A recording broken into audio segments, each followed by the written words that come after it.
تعالي ده. هو انت جايبني فين يا هاني؟ جايب لك السوق يا ده، مش انت كنت عايزه خضار وفاكهه؟ سوق؟ لا يا هاني السوق ده كبير، انا اعرفه ان هو سوق كبير، شارع رايح جاي على يمين وعلى شمال. كل حاجه تلاقيها هنا. الست دي كويسه جدا وطيبه جدا اكيد حاجاتها غاليه يا هاني. يلا بينا يا هاني، خلينا نروح السوق احسن. يعني حاجتها غاليه ايه؟ ده بنقول لك ده المانجا بره ب 60 جنيه وعندها هنا ب 35 وب 30. احلف. والله تعالى، ده اهم حاجه المانجا. يلا تعالى. السلام عليكم. وعليكم السلام ورحمه الله. ربنا ازي حضرتك يا رب؟ الحمد لله الحمد لله رب العالمين. احنا جبت المدام تاخد الخضار اللي هي عايزاه من عندك، وانا عمال نقول لها ده الخضار هنا رخيص والاسعار كويسه والله العظيم. والله العظيم. بس عايزين نعرفوا العنوان هنا في مصطفى كامل، المحل اللبناني. ايوه المحل اللبناني. الحمد لله.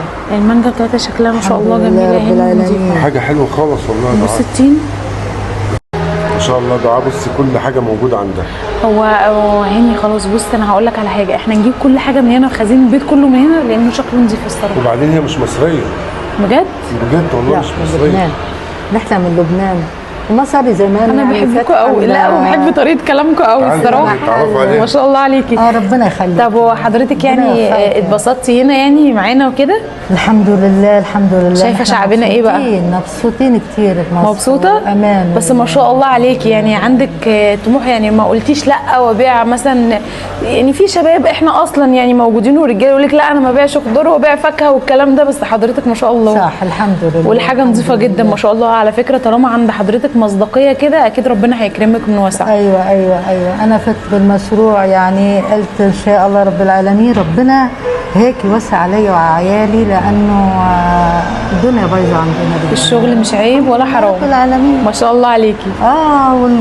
واول بدايه الحمد لله، يعني طبعا في خساره بعدين في ربح حسب الانسان. واحدة واحدة. وربنا هو بقى هو اللي بيدي هيرزقكم من واسع ان شاء الله. يعني ربنا يوفقكم يا رب. يا رب ويخليكم يا رب. ده العنوان يا جماعه اهو. احنا بقى عايزين طالبين من كل اللي موجودين، طبعا احنا كشعب بيفتح دراعاته لكل الشعوب التانية، ان احنا لازم نشجع كل الناس ايا كان. مش لازم كل اللي موجود جوه مصر يبقى مصري بس، احنا عايزين نشجع اي بني ادم يدخل جوه مصر انه يعرف يبقى له مصدر رزق، واللي عايز يشتغل بيشتغل، ما بيفرقش معاه اي حاجه.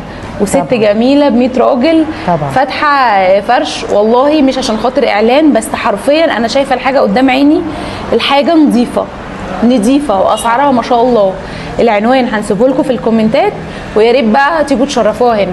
اهلا وسهلا فيكم. اهلا وسهلا. السلام عليكم.